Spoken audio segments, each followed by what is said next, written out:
Hi guys, good afternoon and welcome back once again to the EdWord. I'm your host Eddie, and in today's video I will be discussing what I thought of the awesome and heartbreaking and incredible season finale for our new favorite show, the Mandalorian. It had its season finale just a few days ago. I was lucky enough to watch it over the holiday break. It's funny because I actually set my mom up with Disney Plus, and we were watching quite a few episodes together. I didn't watch the season finale with her, but I know she's seen it and she loved it. And I watched it myself, and I very much enjoyed it. Although parts of it were incredibly heartbreaking to me, and I'm sure you know what I'm referring to. Now, before I get into all of that, of course, please be warned, this is a spoiler-filled episode review. If you're not caught up on The Mandalorian by the season finale or the past couple of episodes, do not keep watching or listening, as I will be going into giant spoilers. So, you have been warned. That being said, let's dive into it. First of all, incredible, exciting, action-packed, and heartbreaking. Those are just a couple of words I would use to describe it. I love that we finally met Giancarlo Esposito's character. I knew he was going to be a part of this show, and I was just wondering when in the hell was he going to show up? And now he's apparently an Imperial overseer, a Moff, actually, Moff Gideon, and it looks like he does not mess around. You know, you can tell you've got a good bad guy when, without emotion or remorse, he just casually mentions the destruction of Alderaan, which is apparently where Kara is from, and probably explains why she became a rebel shock trooper. And of course, the Great Purge of Mandalore, and then revealing the Mandalorian's name, a name that he hasn't told anybody ever, or at least since he was a kid. And that's how he knows that this guy is legit. He is pure evil. Man, I did not see seeing Kuhil die. I hated seeing Kuhil died. That was heartbreaking. I was really hoping the little Ugnaught survived that shoulder blast that he got, but apparently it was pretty fatal.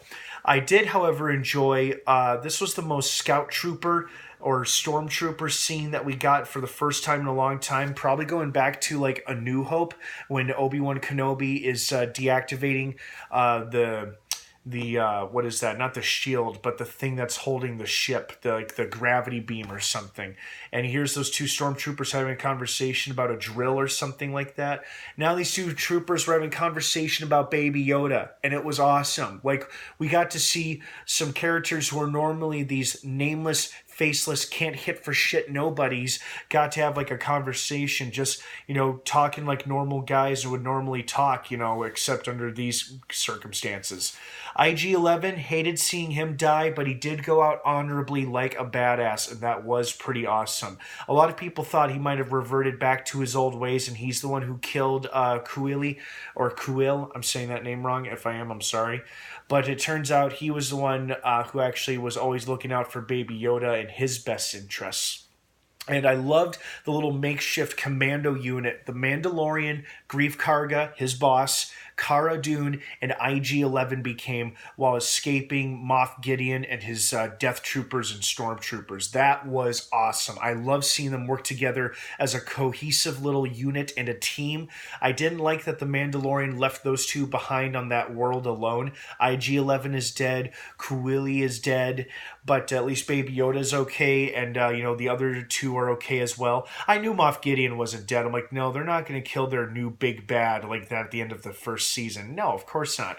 Obviously, he's going to have a much bigger role and presence in season 2, which I believe is in production and is set to be released fall of this year. So stay on your toes and ears for that. Overall, super satisfying, super exciting, super emotional. And I love that we finally got to see his face. For a second there, I thought, oh my God, what if the Mandalorian doesn't specifically refer to Din Djarin, his real name? What if it refers to the person whoever holds up the mantle, whoever wears the armor? Like, what if Cara Dune became the Mandalorian and she just ended up with his armor or some armor of her own, because he said it's not a race, it's a creed. which is something to consider, because even though Mandalorian does refer to a person from Mandalore, doesn't necessarily mean they're a Mandalorian. It's a creed, a code of honor. So really, he could have died and the mantle could have been passed on to somebody else, like Cara Dune or another character. But thankfully, he did not die, although I still enjoyed the fact we finally got to see his face, and it's the awesome, handsome as ever Pedro Pascal. So big shout out to him and everybody else who did an awesome job in the season finale. Hats off to director Taika Waititi. That was excellent. And of course, Jon Favreau, the writer. Wow. Oh man, what a show. This whole first season has been outstanding, especially this last episode, and I can't wait to binge it all again. All right, guys, thank you so much for watching. I hope you enjoyed this show as much as I did. What were your thoughts on the season finale of The Mandalorian? I want to hear from you guys. Leave your opinions and feedback down below in the comments section.